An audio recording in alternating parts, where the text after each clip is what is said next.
directly from Nina Larson of AFP in the room. Yes, hi, thank you for taking my question. I was almost about 60,000 people killed, of which more than 60% women and children. And that leaves a message from WHO and UN in general. The situation is getting worse by the hour. I mean, like there's intensified bombing going on all around, including here in the southern areas, Khan Yunis, and even in Rafah. Even what I've seen over the last couple of days, that we see an vastly increasing number of IDPs coming from the so-called middle area and even now the southern areas towards furthermore to the south. There are a few hands going up here. I just wanted to remind you of the statement that we issued late last night. Including the southern area, Khan Yunis, and even in Rafah. Even what I've seen over the last couple of days, that we see and furthermore to the south, and I think we are close by. It's humanity's darkest hour, and that's has been the message, I think, from WHO, the UN in general. This bombings and I would say a senseless loss of life must stop now. I mean, we need a sustained ceasefire. Maybe I want to say something about maybe our biggest concern, and that is the vulnerability. The vulnerability of and looking at for a health perspective, the vulnerability of the health infrastructure. So the health infrastructure in Gaza, the health system is crippled. Anything we've seen in the south, and certainly at a horrendous party in the north, and at homes that in the south that we saw in the north. Now, unfortunately, measures to protect the civilian population, and they have apparently chosen that it's not a safe zone if it's only free from bombardment, as some zones have not been. It's a safe zone when you can guarantee the conditions of food, water, medicine, and shelter. Okay. Now, I've seen for myself, these are entirely absent.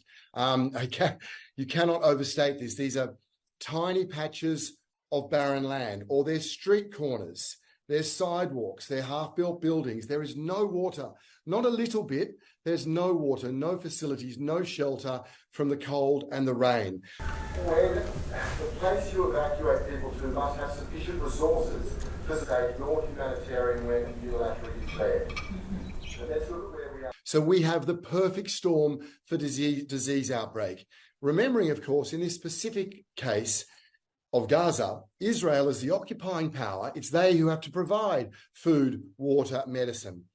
So now, given we're talking about hundreds of thousands of people right now, this minute, who are moving somewhere with bombardments at scale, 200 a day yesterday, aerial bombardments, as we speak, the only possible way to create safe spaces in Gaza that are truly safe, that protect human life, is for the hell to stop raining down from the sky. They're half-built buildings. There is no water, not a little bit. There's no water. No.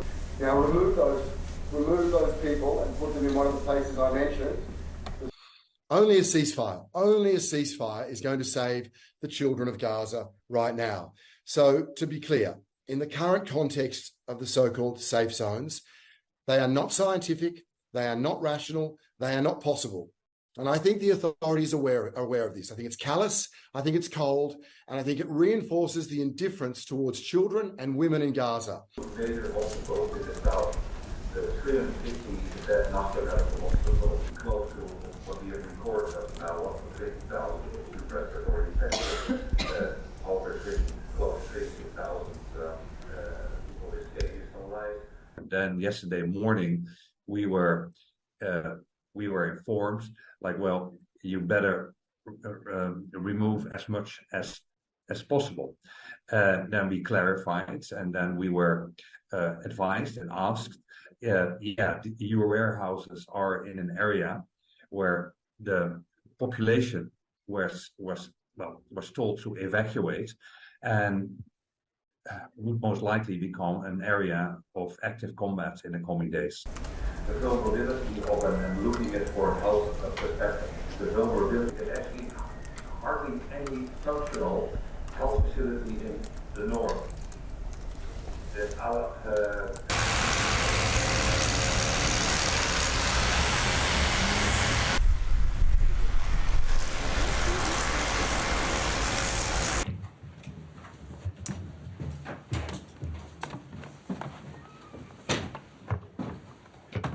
I will say that what the United States is doing to address that very situation is, number one, making clear to Israel that we do not want to see this campaign conducted in the south the way it has been conducted in the north.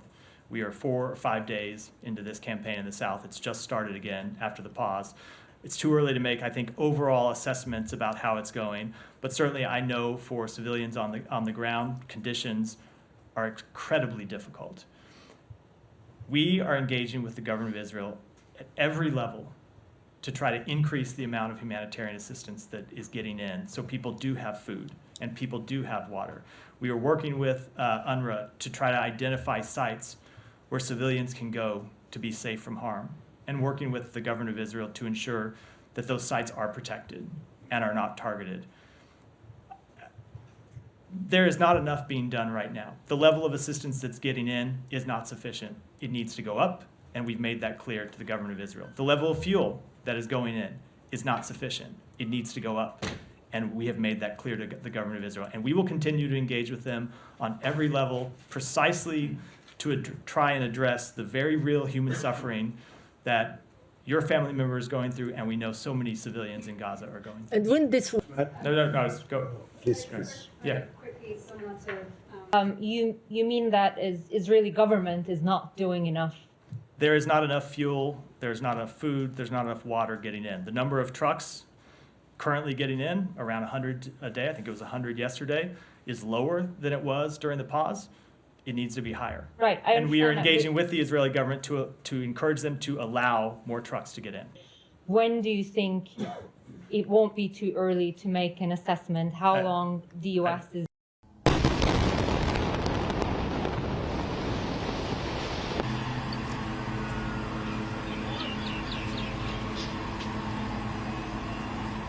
في خان يونس ودمرته بالكامل كما استهدفت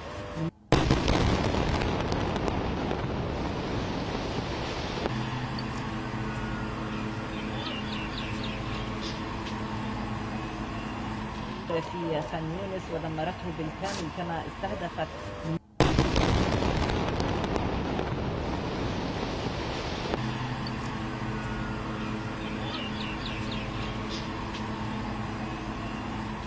في خان يونس ودمرته بالكامل كما استهدفت